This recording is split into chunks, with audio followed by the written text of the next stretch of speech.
Hi friends, welcome back to General Study Express. आज हम भारतीय राज्य व्यवस्था का तीसरा भाग देखेंगे, जहां हम डिस्कस करेंगे संघ एवं उसका क्षेत्र। क्या भारत राज्यों का संघ है या फिर राज्यों का समूह? ठीक है, हमारे संविधान में एक प्रस्तावना, 22 भाग, 12 अनुसूचियाँ हैं, ठीक है, और 400 से ज़्यादा अनुच्छेद। तो आज हम देखेंगे संविधान का पहला भाग, संघ एवं उसका क्षेत्र। ठीक है, तो आइए स्टार्ट करते हैं। संविधान के भाग 1 में संघ एवं उसके क्षेत्र के बारे में बताया गया है।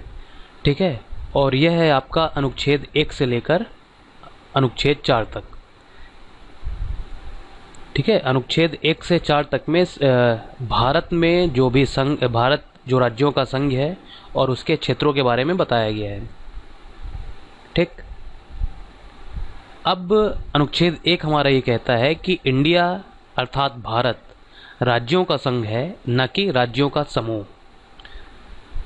राज्यों का संघ से मतलब है कि भारत देश में जितने भी राज्य हैं वे अपने आप को भारत से अलग नहीं कर सकते। इसके विपरीत अगर हम राज्यों के समूह की बात करें तो ऐसा होता है जैसे अमेरिका में। ठीक है, वहाँ जो अमेरिका है वह राज्यों का समूह है। ठीक है, अगर हम समूह है, जबकि जो भारत है वह राज्यों का संघ है। राज्यों के संघ से मतलब यह है कि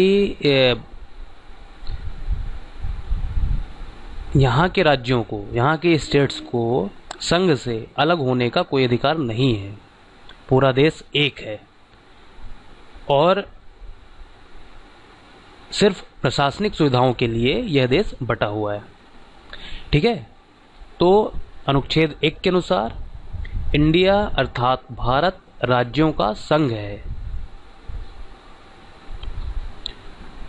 अनुच्छेद 1 के अनुसार भारतीय क्षेत्र को 3 श्रेणियों में बांटा गया है। पहला है राज्यों के क्षेत्र, सेकंड नंबर में आता है संघ क्षेत्र, और तीसरे में ऐसे क्षेत्र आते हैं जिन्हें किसी भी समय भारत सरकार द्वारा अधिग्रहित किया जा सकता है, जिन्हें किसी भी समय भारत सरकार द्वारा भारतीय संघ में मिलाया जा सकता है।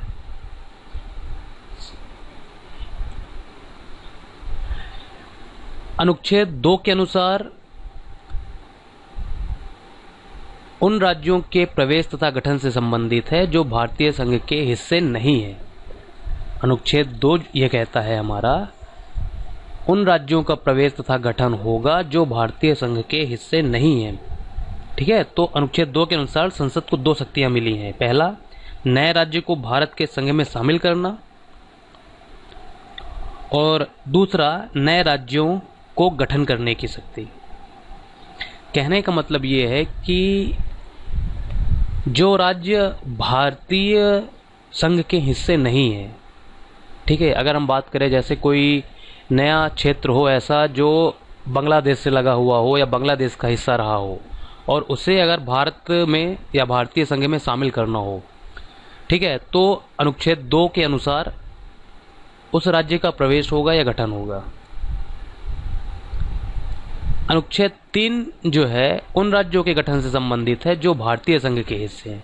यानी कि भारत में अगर किसी राज्य की सीमा का परिवर्तन किया जाता है या उनके नाम में परिवर्तन किया जाता है, या फिर 2 या 2 से अधिक राज्यों को मिलाकर एक नया राज्य बनाया जाता है, ठीक है, तो उसकी शक्ति संसद को अनुच्छेद 3 से मिली है। ठीक है, यानी कि अगर हम बात करें तो राज्यों के परिसीमन की व्यवस्था करता है अनुच्छेद 3। ठीक है, अनुच्छेद 3 जो है हमारा वह राज्यों के परिसीमन की व्यवस्था करता है, और अनुच्छेद 2 जो है वह ऐसे राज्यों के गठन से संबंधित है जो भारतीय संघ के हिस्से नहीं है। ठीक है,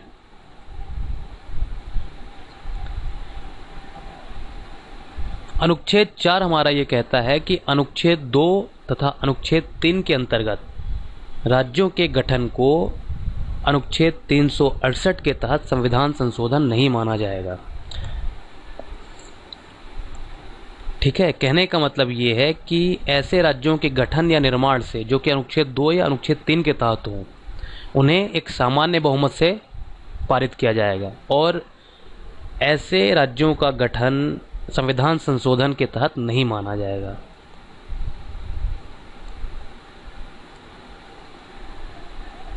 अब अगर हम राज्यों के पुनर्गठन संबंधी संसद की शक्ति की बात करें तो अनुच्छेद 3 जो है वह हमारा राज्यों के पुनर्गठन से संबंधित है, ठीक है। जबकि अनुच्छेद 2 हमारा ये कहता है कि ऐसे राज्यों का गठन होगा जो भारतीय संघ के हिस्से नहीं है।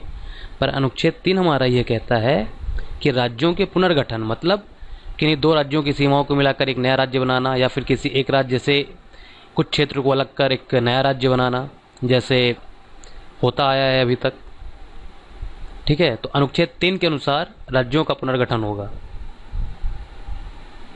और अनुच्छेद 3 में दो बातें कही गई हैं। पहला कि ऐसे विधेयक को संसद में पेश करने के पहले राष्ट्रपति की मंजूरी आवश्यक है और दूसरा वह क्षेत्र जिस राज्य से संबंधित होगा उस राज्य के विधानमंडल का मत जानने के लिए एक तय समय सीमा के अंदर भेजना होगा, ठीक है।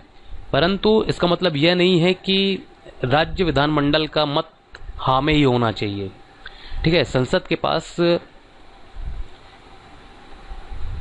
संसद या हम यह कह लें राष्ट्रपति राज्य विधानमंडल के मत को एक्सेप्ट करने के लिए बाध्य नहीं है। वो उसे स्वीकार भी कर सकता है या फिर अस्वीकार भी कर सकता है, ठीक है। मतलब संविधान संसद को यह अधिकार देता है कि वह नए राज्य बनाएगा या उसमें परिवर्तन करेगा या उसका नाम बदलेगा और उसमें भी बिना राज्यों की अनुमति से।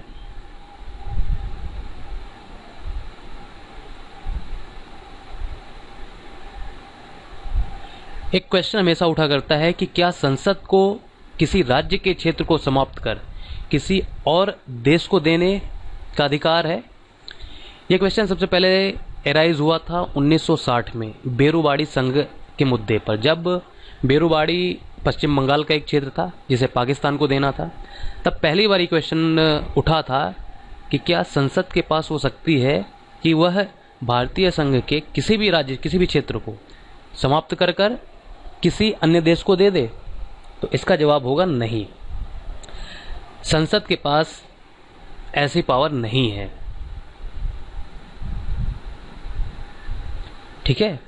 तो बेरुवाड़ी संघ के मुद्दे में उच्चतम न्यायालय ने भी कहा था, सुप्रीम कोर्ट ने कहा था कि संसद की जो शक्ति है सिर्फ राज्यों की सीमा समाप्त करने और भारतीय क्षेत्र को अन्य देश को देने की नहीं है। यह सिर्फ अनुच्छेद 368 के तहत किया जा सकता है, यानी कि संविधान में संशोधन कर, ठीक है। पर इसका मतलब ये नहीं है कि अगर हम किसी देश के साथ सीमा विवाद को निपटा रहे हैं तो वहां पर भी संविधान संशोधन या अनुच्छेद 368 की जरूरत होगी। किसी और देश के साथ सीमा निर्धारण को हल करने के लिए संवैधानिक संशोधन की आवश्यकता नहीं है, इसे सिर्फ कार्यपालिका द्वारा किया जा सकता है, ठीक है। कहने का मतलब ये है कि अगर भारतीय राज्य के किसी भी क्षेत्र को अगर दूसरे देश को देना है तो वहां पर संविधान संशोधन की जरूरत होगी, परंतु अगर सीमा विवाद को निपटाना है तो वहां पर संविधान संशोधन की आवश्यकता नहीं होगी। अगर हम हाल ही का एग्जाम्पल लें तो भारत तथा बांग्लादेश के बीच जो लैंड बाउंड्री एग्रीमेंट हुआ था LBA, अगर हम उसका एग्जाम्पल लें तो वहां पर क्या हो रहा है कि भारतीय क्षेत्र बांग्लादेश को दिया जा रहा है, तो वहां संविधान संशोधन होगा, ठीक है। पर अगर हम चीन के साथ बैठकर अगर सीमा विवाद को निपटाते हैं तो यह काम कार्यपालिका द्वारा किया जा सकता है। अब आइए हम देख लेते हैं केंद्र शासित प्रदेश एवं राज्यों का उद्भव, कुछ हिस्टोरिकल बैकग्राउंड है। सबसे पहले देशी रियासतों का एकीकरण। जब भारत आज़ाद हुआ था तो उस समय 552 देशी रियासतें थीं और आप सभी जानते हैं कि सरदार वल्लभ भाई पटेल ने इन सारी रियासतों को भारत के संघ में मिलाया था, ठीक है।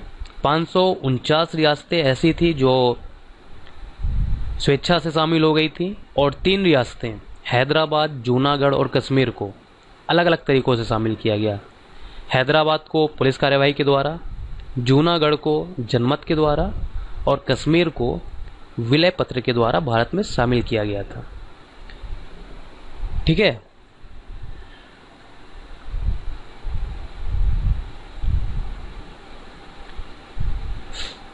फिर आता है धर आयोग और जेवीपी समिति। धर आयोग, अगर हम धर आयोग की बात करें, जून 1948 में भारत की सरकार ने एस.के. धर की अध्यक्षता में भाषाई प्रांत आयोग की नियुक्ति की, जिसका काम ये था कि उस समय जो मांग उठ रही थी कि भाषाई आधार पर राज्यों को बांटा जाए, तो क्या यह सही है या नहीं। धर आयोग ने अपनी सिफारिश दी कि भाषाई आधार पर राज्यों का पुनर्गठन नहीं होना चाहिए।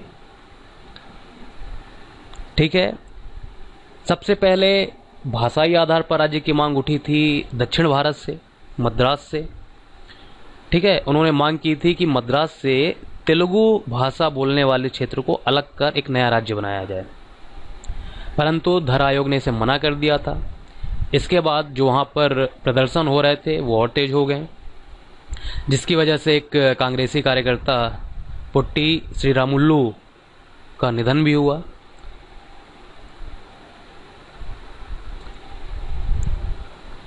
इसके बाद जेवीपी समिति बनी। जेवीपी समिति का मतलब है जवाहरलाल नेहरू, सरदार वल्लभ भाई पटेल तथा पट्टाभी सीतारमैया, इन तीनों की एक कमेटी बनी। इन्होंने भी राज्यों के पुनर्गठन के आधार को भाषा मानने से इनकार कर दिया। इसके बाद उग्र प्रदर्शन हुआ, कांग्रेसी कार्यकर्ता की मौत हुई, जिसके बाद मजबूरन सरकार को अक्टूबर 1953 में आंध्र प्रदेश का गठन करने का फैसला करना पड़ा, जो कि भाषाई आधार पर गठित होने वाला पहला राज्य था। एक बार भाषाई आधार पर आंध्र प्रदेश राज्य बन गया तो इसको देखकर बाकी राज्यों से भी मांग उठने लगी कि भाषाई आधार पर राज्यों का गठन किया जाए। इसलिए सरकार को फजल अली आयोग की स्थापना करनी पड़ी। फजल अली आयोग, अध्यक्ष फजल अली थे। 3 सदस्यीय राज्य पुनर्गठन आयोग था। इसके 2 अन्य सदस्य थे, के.एम. पाणिक्कर और एच.एन. कुंजरू। फजल अली आयोग ने अपनी रिपोर्ट 1955 में दी और उन्होंने इस चीज़ को एक्सेप्ट किया कि राज्यों के पुनर्गठन में भाषा को मुख्य आधार बनाया जाना चाहिए, परंतु उन्होंने एक राज्य एक भाषा के सिद्धांत को अस्वीकार कर दिया। फजल अली आयोग ने इसके पहले जो 4 वर्गों का पैटर्न था, राज्यों को 4 वर्ग में बांटा गया था, वर्ग का, खा, गा, घा, उसे उन्होंने समाप्त किया और ये बोला कि 16 राज्य और 3 केंद्र शासित प्रदेशों में बांट दिया जाए। सरकार ने 1 नवंबर 1956 को फजल अली आयोग की सिफारिशों को एक्सेप्ट कर लिया। उन्होंने थोड़े बहुत चेंज किए। 14 राज्य तथा 6 केंद्र शासित प्रदेश का गठन किया गया।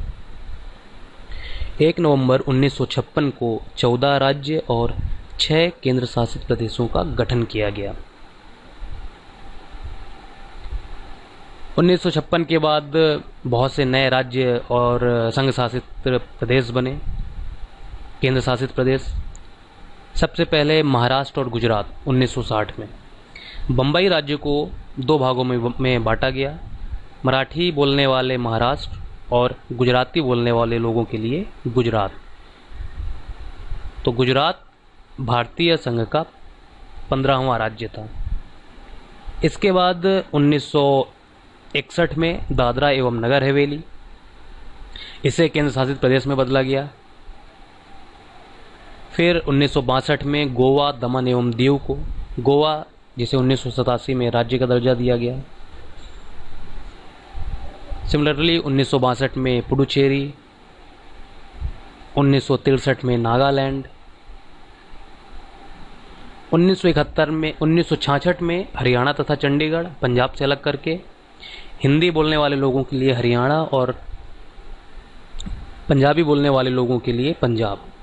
चंडीगढ़ केंद्र शासित प्रदेश बनाया गया। 1971 में हिमाचल प्रदेश को पूर्ण राज्य का दर्जा दिया गया। फिर मणिपुर, त्रिपुरा एवं मेघालय 1972 में, सिक्किम 1974 में, अरुणाचल प्रदेश, मिजोरम तथा गोवा 1987 में, छत्तीसगढ़, झारखंड, उत्तराखंड 2000 में और फाइनली 2014 में तेलंगाना, जो कि 29th स्टेट है इंडिया का। इस तरह से वर्तमान में 29 राज्य तथा 7 केंद्र शासित प्रदेश हैं। आई होप आपको ये वीडियो समझ में आया होगा, आपका क्लियर हुआ होगा, आपका ये कॉन्सेप्ट क्लियर हुआ होगा कि जो भारत है हमारा वह राज्यों का संघ है, न कि राज्यों का समूह। भाग 1 में इसका वर्णन है, अनुच्छेद 1 से लेकर 4 तक। ठीक है, तो अगर आपको वीडियो पसंद आया है तो इसे लाइक करें, कमेंट करें, शेयर करें अपने दोस्तों के बीच और हमारे इस YouTube चैनल को जनरल स्टडी एक्सप्रेस को सब्सक्राइब करें, जिससे आने वाले समय में आपको हर वीडियोस का नोटिफिकेशन मिलता रहे। ठीक है, तो मिलते हैं नेक्स्ट वीडियो में, तब तक के लिए थैंक यू।